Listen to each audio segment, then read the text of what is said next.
So in the first video, we solved this system by using substitution. Let me show you how to solve this system by using a matrix. So first, I'm going to draw my bars for my matrix. And then I'm going to take my coefficients and I'm going to list them. So starting off with this very first equation, we have a 2 in front of x, we have a 1 in front of y, and then we have a constant of -1. Now we're going to move on to the second equation. You're going to list those coefficients as well. However, there is a catch. It has to be in order. So remember, we had x, this was our y, and then we had our constant here. Your x's are on top of your x's, your y's are on top of your y's, and of course your constants are on top of your constants. So we're going to have -6 here, because that's in front of x, 5 is in front of y, and then 7 is your constant. Now you're ready to take your graphing calculator and type this matrix in. So let me show you how to do that. You're going to press the blue second key, and then you're going to hit the matrix key, which is going to be 3 keys below it. Arrow over until you get to edit, and let's press enter for matrix A. Now that it's going to ask how many rows and columns do you need.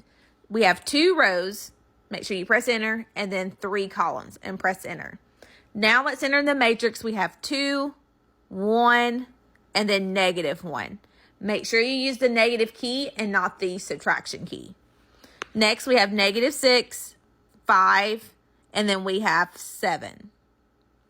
Now we need to exit the matrix. You're going to press the blue second key at the top and hit mode, which is right beside it. Now let's grab the program that's going to solve this matrix for us. So you're going to press second matrix. You're going to arrow over to math. Then you're going to arrow up until you get to RREF, which is reduced row echelon form. Press enter for that program. Then we're going to grab our matrix. So press the blue second key and then hit matrix. Press enter for matrix A. Close your parentheses and press enter one more time. Now notice that we have 1, 0, -0.75, 0, 1, and 0.5. Now if you don't want to deal with the decimals, just press math and then hit enter twice. So then now you have your fraction. Notice how the left side, the 1, 0, 0, 1, that's the identity matrix. And that right there lets you know if you're going to have a normal solution or if it's going to be no solution or infinite solutions. So we've typed this matrix in and this is what we got. Let me go ahead and write that down. We got 1, 0, and then you see -3/4. We also got 0, 1, and we see 1/2. Well, those are going to be your solutions. And let me show you how that works. This is really saying this very first line here. Remember, it was x, y, and then your constant. Y'all remember that?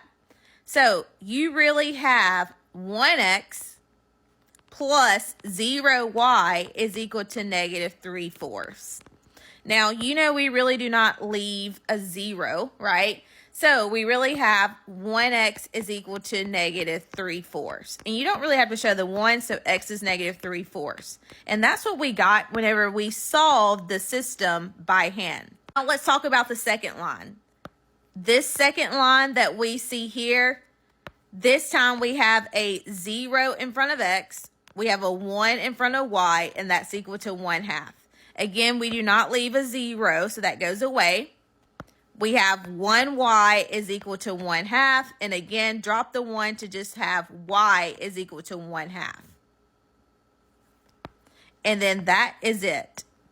That's how you use a matrix in order to solve a system. Now, you know I would write my answer as an ordered pair. So again, -3/4, 1/2.